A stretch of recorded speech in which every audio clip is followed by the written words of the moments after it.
So I used to do Monday mindset mentoring on our own coaching program, and I thought it would have more impact if I did it here on YouTube. And I want to make sure that everyone has access to these things, especially as it's June. It's Men's Mental Health Awareness Month, and as a man, I can only speak as a man. And I've been there where it's hard to ask for help. It's hard to ask for therapy or consulting, counseling, any form of help in the places you think you should be able to do what you need to do, whether it is your health and fitness, whether it is your relationships, whatever it is your business. There are things that you're going through that it's difficult to talk about, and it's difficult to ask for help because maybe you feel like you should have it all set.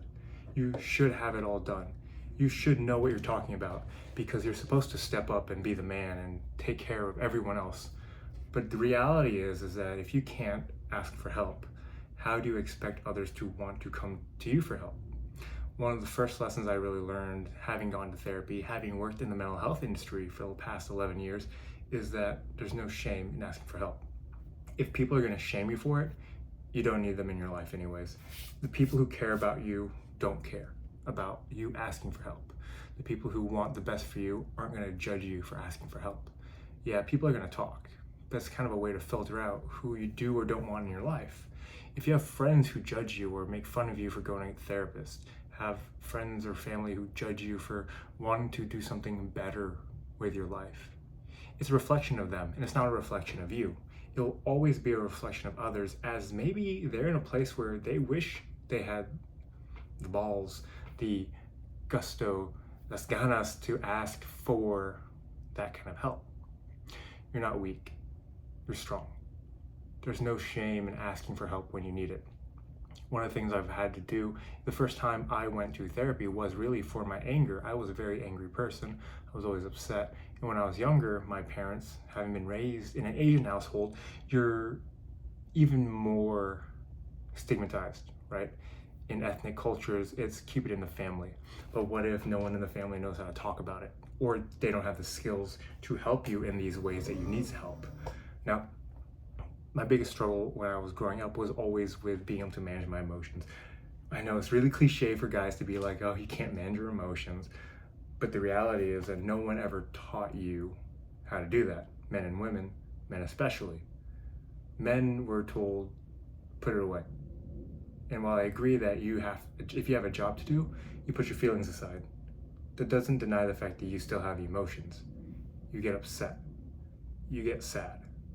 You're extremely happy. But no one ever told you how to handle these feelings. No one ever shared with you how to express them in a way that's actually productive. Being upset is a good thing because it means that you recognize that there's something that needs to change in your life. If you're mad, that means that there's something that you do not like that can be done better. If you're upset with a coworker because they did something wrong, that's a good thing that you had that ability to say, this is how it should have been done. How can we work towards the goal and the standard that we have set for ourselves? On the flip side, when you're upset with them, you flip over your computer and you're like, you can't do anything right. How dare you do this? That's when the emotions get flipped, and that's where people start to assume you're an angry person, you're a sad person, you're emotional person. And especially as a man, when you start to express your emotions, it usually comes out in the form of anger as a man. When you get upset, when you're unheard, when you're not respected, it comes out as anger because we are physical beings. We're built to be physical. So with that emotion, we have to channel it into something productive. If you're upset that something wasn't done right, we go into fix-it mode. When your wife, your girlfriend comes to you and says, hey, this is what I want to talk about, your mind automatically goes to fix-it mode. We are people who choose to do something about it. And there's nothing wrong with that. No matter what society is telling you about it, there's nothing wrong with that. We were built, or any and every society that has succeeded this far was built on people who were willing to put in the work, to do something to make anything else better. No one made society better by sitting around moping all day, crying and saying, Trump did this, Biden did this, the news did this. But we're so obsessed with this idea that we have to simmer and shut ourselves down then now you feel like you can't do anything, right? If you ever expressed how upset you were, people get mad, people get scared, people assume you're just another angry man. When you're sad, people tell you, shut up and just do the job. And these are usually extreme examples. The reality is that you kind of need both. When you're upset, you should be upset because that means that something needs to be done. When you're sad, you should express sadness, but at the same time, you shouldn't wallow in it that it prevents you from doing your job. What's another emotion? Someone messaged me asking about how to appreciate and find a community in a time where it's like people don't want to be in a community. I think it starts with you. I built this platform to get in community with other like-minded individuals in the mental health field. I don't have my counseling degree. I'm not a psychiatrist, psychologist, licensed therapist. This is not medical nor professional psychiatric advice. This is just coming from someone who has had 11 plus years in mentoring, in training, in learning and development, in intake and supervisory positions and staffing and hiring. I just have a lot of experience in this role, in this field. And I've come to realize that most of us feel unheard in the mental health space, that therapists come to you and they'll talk to you, they'll give you good advice. I got great advice from my therapists, especially male therapists, who can kind of relate because they are the same gender as I am and have experienced the same thing.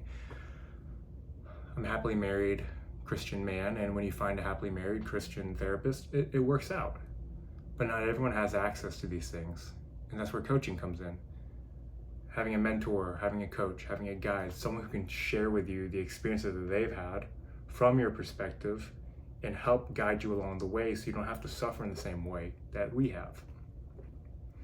One of the things I struggle with in my relationship as I've grown as a man is being honest and telling the truth. Now, there are two types of lies. When we talk about truth, we can talk about lies. Two types of lies: lies of omission and lies of commission. Omission is, I didn't tell everything, right? The things that we don't consider lies, but you didn't share everything. It's up to you to decide if that's a lie to you or not. Then we have commission, things you're actively saying as a lie. You're hiding something. You're denying the fact that you ever talked to that person. You're denying the fact that you've ever stepped out on your wife. You're denying the fact that you ever cheated someone to make more money. You are actively doing it. So omission, you're hiding something. Commission, you're doing it actively. So the reason this is important in order to become a man and own your emotions is that we are usually omitting or committing lies to ourselves. When you look in the mirror and you say, I don't like myself, I'm not happy with myself, well, that's okay. It's not as bad as I think it is. You're either lying to yourself, or you're either committing a lie or omitting a lie. And when you can't tell the truth to yourself, how do you expect to be able to tell the truth to those you love? If you can't do it in the comfort of your own mind and home, how do you expect to have those difficult conversations with your spouse, with your girlfriend, with your wife, with your kids, with your friends, with your family, when they ask, this is what I'm going through. Have you ever been through this? Maybe they're struggling with their marriage. Maybe they're struggling with their mental health. Maybe they're struggling with their fitness. Maybe they're, as a man, just struggling to get along with people and they don't know their place in the world. And you have the choice to tell the truth or lie. You can tell them exactly what you're feeling and how you feel. Like, I struggle. I started this community because I wanted to be around other like-minded men because I feel like I don't have that in my job. And obviously I live with my wife and there's things I share with her, but she's still not a guy that I can talk to. He's not a bro. All my best friends are in different cities and they're married and they have their own things. I work in mental health, and mental health is primarily female, and it's not like I'm going to share personal things with my coworkers, and neither should you. So whenever you're thinking about making life easier as a man, it comes down to telling the truth, man or woman, honestly. But as a guy, I can only speak to the guys. Earlier today, my wife went to the restroom and asked me to take care of the dogs.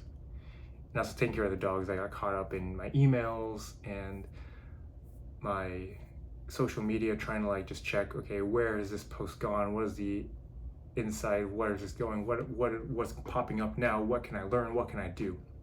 And I got caught up in that. A couple minutes later, I got up when she came down and said, okay, now I'm going to go take the dogs out. She's like, wait, didn't you say you were going to do that before? Well, yeah, I got caught up petting the dogs, which I was. I was petting the dogs while going through social media and email. And she looked at me like, okay. And you know, as a man, there's something off. When another guy comes to you and says, I need help, you can tell when something's off. When your spouse comes to you and says, I need help, something's off. You know, right? You have that sense. And I was like, is everything okay? She's like, I just want you to tell me the truth. I said, okay. I was scrolling social media while petting the dogs. I got distracted. I didn't take them out when I said I would. I'm sorry. And she said, okay. I'm not gonna say it's okay. I'm not gonna say it's okay. I'm just gonna say, okay, I accept that. It's not good, it's not bad, because you've lied to me before. You've hidden things before. As a man, we lie and hide in order to save people's feelings. We as men are always in fix-it mode. So when you go about your day, you go about your world, you're thinking about how do I fix things? One, because you're trying to make it comfortable for you. If you can fix your wife's problems, she's happy and you're happy because she's comfortable. You're comfortable because she's comfortable. If your kid's toy breaks because they threw it on the ground and broke it, and you fix the toy, they might be happy, now they stop crying, and you're happy because you're comfortable. But you haven't fixed the fact of maybe your wife just wants you to listen to her. Maybe your kid threw a tantrum because he's going through something at school and you never asked about it. So when we talk about the truth, it's not about being comfortable, rather it's about how do you acknowledge and expect and speak to others in a way that gathers that information and data so you can use it later. I'm not saying fix it, rather I'm saying use and learn in that experience. Your wife is bringing something up to you because she wants to talk to you about something. Your kid did that and is trying to get your attention because they want something. Your friend hides or doesn't show up or goes out too much because they're trying to say something. If you have a feeling that one of these things is happening, it's very valid that it could be. On the flip side, sometimes what you are seeing in others is actually a reflection of what you are seeing in yourself. Maybe you struggle. I struggle with my wife. I feel like, oh my gosh, you're on social media too much. And then I realize I'm the one on social media too much. Whenever I feel like she's angry and I'm like, I want to get angry, it's because I understand that I'm an upset person and I need to release that. And I haven't done it appropriately. There are times where I get mad and upset, where I have feelings based on someone else's reaction. And I'm like, what is it about them that's bringing it up in me? Why is that pushing forward in me? Why is that upsetting me? What about that is a reflection of me? Because as a man, as a woman, whomever you may be, but again, as I speak for males, you are looking at the world for a reflection back. The way you see the world is a reflection of what you see. If you are upset at the world, what are you upset about in yourself? If you're happy, you're probably happy with what you see in the world. If you look for all the bad in the world, guess what you're going to do? You're going to start looking for all the bad in the world. You're going to confirm the world is bad. You're going to look at yourself and say, what's the point? And then as you say, what's the point of my life? You stop caring about your work, your job, your spouse, your finances, your health. It all goes downhill. And then 5 years later, when you're fat, ugly, looking like sitting on the couch watching Netflix, eating bonbons, all single because your wife left you for a better man, you sit there like, I knew it. The world was out to get me. Because you made that one decision. So on this Monday, as the start of the week of the first month, towards the first half of the year, I want you to ask yourself, what is it that you are seeing in others, and what's the truth of it? Are people really trying to annoy you? Or are you recognizing things that you annoy in yourself? What is the truth in the matter? Are you lying to others by commission or omission? Are you hiding things? By hiding things from yourself, are you hiding things from your wife, your kids, whomever it may be, your coworkers, your boss? When you're lying to your wife, when you're lying to your kids, your boss, whomever it may be, what are you lying to yourself about? In order to tell the truth, you have to recognize your lies. You don't just start by telling the truth. We as kids are going to grow up lying. Our parents have to tell us, can you be honest with me? My wife still has to tell me, hey, I appreciate 99% honesty, but I need 100%. If you can't be 100% with yourself, which I haven't been, I look at myself in the mirror and there's days like, what are you hiding, man? I want you to look at yourself in the mirror and what are you hiding? Because once you start to recognize the things you're hiding, you can start to recognize the things that need to change in order to tell the truth. I hope this Monday mentoring and mindset mentoring has helped you. You can follow us on this page, follow us on YouTube. Links are going to go up soon whenever you're ready for coaching. I'm excited to be here. I'm excited to see you all. And again, as June is Men's Mental Health Awareness Month, I want to bring more attention and awareness to the things that I can speak on as a man, as someone who works in the mental health field, things I've noticed, things I've worked with people on, and bring that insight to your world so you can avoid the struggle. You will always struggle. You will find different struggles, but if you can avoid unnecessary struggle, it's a better day. All right. Remember to illuminate the world around you, illuminate your light, shine your light, and be the brightest light in the room. You owe it to yourself, you owe it to others. This is Lawrence with Candle, signing off.